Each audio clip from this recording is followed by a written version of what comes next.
نمازیں پڑھے جا، اذانیں دیے جا، شب و روز سجدوں پہ سجدے کیے جا، نمازیں پڑھے جا، اذانیں دیے جا، شب و روز سجدوں پہ سجدے کیے جا، مگر نمازیں اسی کی، اذانیں اسی کی، نمازیں اسی کی، اذانیں اسی کی، جسے پنجتن کا گھرانہ ملا ہے، نمازیں اسی کی، اذانیں اسی کی، جسے پنجتن کا گھرانہ ملا ہے۔ اور مسلمان واسطے ویسے ہی لازم ہے نا کہ حضور پاک دی ذات نال، آپ دی اہل پاک نال، آپ دی آل پاک دے نال محبت اور مربت کرے، لیکن ہندوستان دے اندر بھی غیر مسلم بے سکھ ہیں، اور اس تو علاوہ ہندو کافی سارے ہیں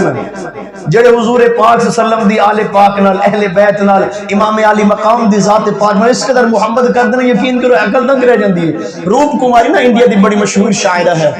روپ کماری، میں آخری بات بس عرض کر رہا ہوں، وہ عشق دی بھی کیا بات ہے۔ روپ کماری ہندوستان دی ایک شاعرہ، اس نے اپنے عشق دا اظہار کیتا، میں ایک دو شعر تھوڑے سامنے عرض کرنا ذرا، وہ دی محبت ذرا اظہار تے دیکھو ذرا۔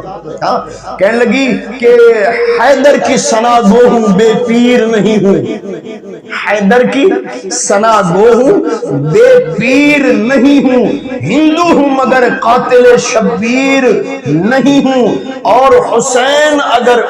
بھارت میں آتے تو پردوں میں اتارے جاتے، حسین اگر بھارت میں آتے تو پردوں میں اتارے جاتے، یوں چاند بنی ہاشم کے دھوکے میں نہ مارے جاتے۔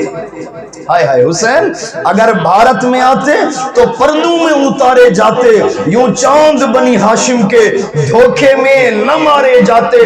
اور اللہ اکبر، حسین اگر بھارت میں آتے تو پردوں میں اتارے جاتے، یوں چاند بنی ہاشم کے دھوکے میں نہ مارے جاتے، اور دن رات ہوتی پوجا چوکھٹ سے نہ اٹھتے ماتھے، اس دیس کی بھاشا میں بھگوان پکارے جاتے۔ دیکھو نا، ایک ہندو عورت ہو گئے یار، تے پھر امام علی مقام دی ذات نال اس قدر محبت کہ دن رات ہوتی پوجا اور چوکھٹ سے نہ اٹھتے ماتھے، اس دیس کی بھاشا میں بھگوان پکارے جاتے۔ حیدر کی ثنا گو ہوں، پنج تن سے پیار کرتی ہوں، حیدر کی ثنا گو ہوں، پنج تن سے پیار کرتی ہوں، اور خزاں جس چمن میں نہیں آتی اس چمن سے پیار کرتی ہوں۔